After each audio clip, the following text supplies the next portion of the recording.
آگے سن لیں، زکوٰۃ فرض ہے، بولیے زکوٰۃ کیا ہے؟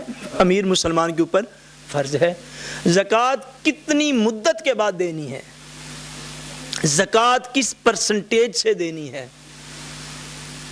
اور مختلف اموال جو ہیں، مال و دولت ہے، کھیتی باڑی ہے، جانور ہیں، زمین ہے، ان کی پیداوار ہے، اس کے متعلق اللہ تبارک و تعالیٰ کے قرآن میں ایک حرف نہیں آپ کو ملے گا۔ وہ نصاب زکوٰۃ کیا ہے، اللہ تعالیٰ نے کوئی تفصیل نہیں بیان فرمائی۔ کیوں نہیں بیان فرمائی؟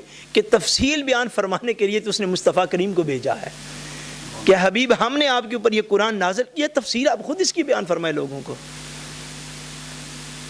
چوتھا لے لیں گے مین اس سے کوئی بندہ انکار نہیں چونکہ کر سکتے، اس لیے میں زیادہ تر کوشش کرتا ہوں فرائض میں سے مثالیں آپ کو دوں۔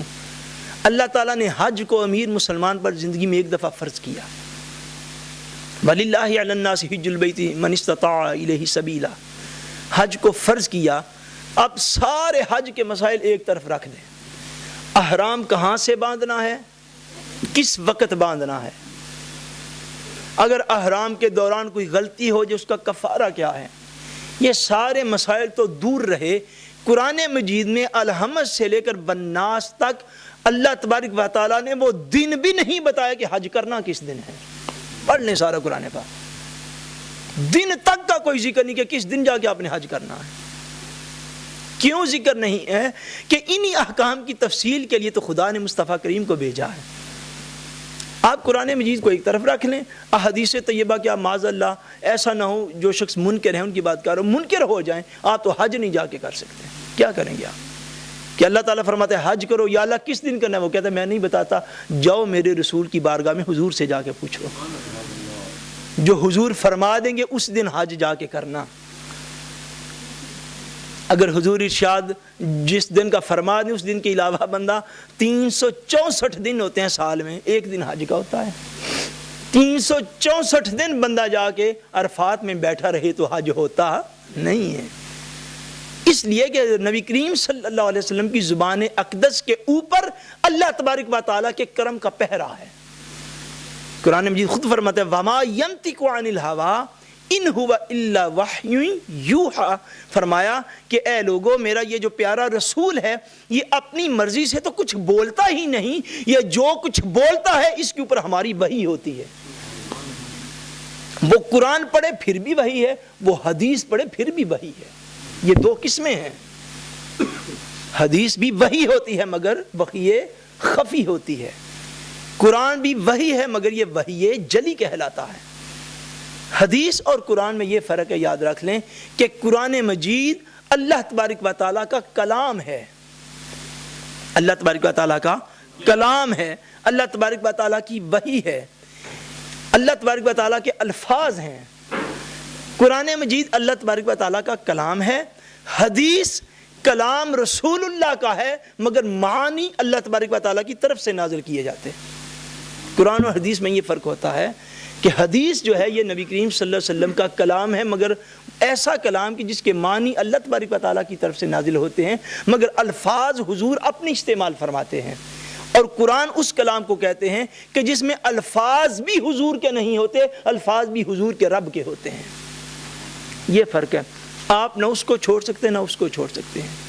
اور اگلی بات سن لیں، وہ یہ ہے کہ حدیث پاک جو ہے عالم اسلام کی پوری 1400 سال کی تاریخ میں، 1400 سال کی تاریخ میں ایسا علم، یا اب اس دور کی بدقسمتی کی بات کرنے لگا، ایسا علم جس کے اوپر سارا عالم اسلام فخر کر سکتا ہو، اسلام کا علمی تاریخ میں سب سے بڑا کارنامہ، سب سے بڑا کارنامہ جس کی کوئی مثال اس روئے زمین پر کوئی مذہب پیش نہیں کر سکے گا۔ یعنی یہ ایک ایسی بات تھی جو اسلام کے لیے اس طرح تھا جس طرح انسان کے سر کے اوپر تاج ہوتا ہے۔ علم حدیث کی حفاظت جس طرح مسلمانوں نے کی اور جس طرح اپنے سینوں میں محفوظ رکھا اور جس طرح اس کی اسناد کا ریکارڈ جمع کیا اور جس طرح اس کی تدوین کی، جس سے اس کو مرتب کیا صحابہ کرام کے دور سے لے کر ائمہ کرام کے دور تک، یہ ایک ایسی مسلمانوں کے سر صحرا ہے کہ علم حدیث اگر آپ کسی چیز پر فخر کرنا چاہیں اسلام کی تاریخ میں، علمی تاریخ میں، تو آپ کے پاس صرف ایک چیز ہے اور وہ علم حدیث کی حفاظت ہے۔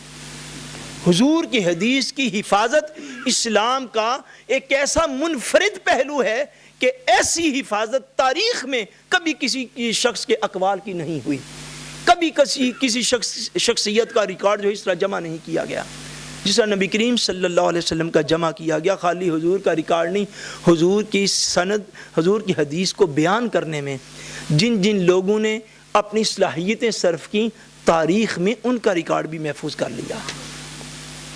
اتنا عظیم ریکارڈ اب دنیا میں کسی کو نہیں دکھا سکتے، کوئی شخص کوئی مذہب پیش نہیں کر سکتا۔ علم حدیث مسلمانوں کی علمی تاریخ میں سب سے بڑی فخر کرنے والی چیز ہے۔ افسوس، جن چیزوں کے اوپر ہم فخر کر سکتے تھے آج ان کے اوپر شک و شبہات پیدا کیے جا رہے ہیں، اس لیے کہ اللہ تبارک و تعالیٰ کا واضح فیصلہ ہے، فرمایا لقد کان لکم فی رسول اللہ اسوۃ حسنہ، تمہارے لیے رسول اللہ صلی اللہ علیہ وسلم کی زندگی میں بہترین نمونہ ہے۔ کیا یہ آیت پاک صرف صحابہ کرام کے لیے ہے یا ہمارے لیے بھی ہے؟ بولیے۔ اس آیت کے سیاق و سباق میں کہیں یہ ہے کہ یہ صرف حضور کے صحابہ کے لیے تھی، قیامت تک کے لوگوں کے لیے نہیں۔ یہ آیت پاک قیامت تک کے مسلمانوں کے لیے ہے، اور اگر اسوہ حسنہ قیامت تک کے مسلمانوں کے لیے رہنما ہے تو اسوہ حسنہ کا پتہ کہاں سے چلے گا؟ احادیث سے۔ اسوہ حسنہ کا کہاں سے پتہ چلے گا؟ احادیث سے۔ اگر احادیث حجت معاذ اللہ نہیں رہیں گی، اس کا مطلب تو یہ سمجھ لیا جائے کہ معاذ اللہ قرآن کی یہ آیت غلط ہو گئی نا۔ آپ اس کو یہ تو نہیں کاؤنٹ کر سکتے کہ اسوہ حسنہ صرف صحابہ کرام کے لیے تھا، ہمارے لیے نہیں ہے، یا ہم سے ہزاروں سال بعد جو مسلمان آئیں گے ان کے لیے نہیں ہے۔ نہیں، ہر مسلمان کے لیے حضور کا اسوہ حسنہ جو ہے وہ رہنما ہے۔ اسوہ حسنہ ملے گا کہاں سے؟ بولیے۔ حضور کی احادیث سے، اور کہاں سے ملے گا؟ اس لیے اس بات کو یاد رکھیں اور ایسی باتوں میں کبھی نہ آئے کہ حضور نبی کریم صلی اللہ علیہ وسلم کی احادیث کو اگر کوئی شخص حجت نہ مانے، آخری بات کرتا ہوں وہ یہ ہے، کوئی شخص آپ کے اوپر ایسا سوال کرے کہ اس مسئلے کو قرآن مجید سے بیان کریں، صرف اس شخص کے دل کے اندر کھوٹ پیدا ہو چکا ہے، یاد رکھ لیں اس بات کو۔ اور وہ سازش کر کے، اب یہ سازشیں ہو رہی ہیں کہ حضور کی حدیث کو دین کے تصور سے باہر معاذ اللہ نکالنا چاہتا، حالانکہ یہ بات طے شدہ امر ہے اہل علم کے ہاں کہ حدیث سے جو مسئلہ قرآن مجید کے اندر وضاحت سے آ جائے اس کے لیے حدیث کی طرف جانے کی ضرورت ہی نہیں ہوتی، یہ تو طے شدہ امر ہے، اس میں کسی کو کیا ڈاؤٹ ہو سکتا ہے؟ حدیث پاک کی ضرورت ہی تب پڑتی ہے، میں نے عرض کیا کہ جب قرآن مجید وضاحت نہیں بیان فرماتا، اللہ تبارک و تعالیٰ وضاحت نہیں کرتا، وضاحت کے لیے اس نے پیکر رسالت کو بھیجا ہے۔ کہتے ہیں حبیب آپ وضاحت کریں کہ وَأَنزَلْنَا إِلَيْكَ الذِّكْرَ لِتُبَيِّنَ لِلنَّاسِ مَا نُزِّلَ إِلَيْهِمْ، جو کچھ آپ کے قلب اقدس کے اوپر ہم نے نازل کیا ہے اس کو یا ہم بہتر جانتے ہیں یا آپ بہتر جانتے ہیں۔ دنیا کیا جانے گی صلاۃ کا کیا معنی ہے، دنیا کو کیا خبر صوم کس کو کہتے ہیں، دنیا کو کیا خبر زکوٰۃ کیا ہوتی ہے، زکوٰۃ کا تو یہ بھی مطلب ہے صفائی حاصل کرنا، یعنی دنیا کو کیا خبر کہ ان الفاظ کا مفہوم کیا ہے۔ حبیب آپ اپنے عمل سے بتا دیں کہ قرآن مجید کی ان الفاظ کا حکم کیا ہے، ان کی وضاحت کیا ہے، اس وضاحت کو حدیث پاک کہتے ہیں۔ اس سے بھی تفصیلی جواب ہو سکتا ہے لیکن میں اس کو اس مقام پر ختم کرتا ہوں۔ مجھے امید ہے کہ آپ کو انشاءاللہ تبارک و تعالیٰ سمجھ آ گئی ہوگی۔ اگلا سوال ہے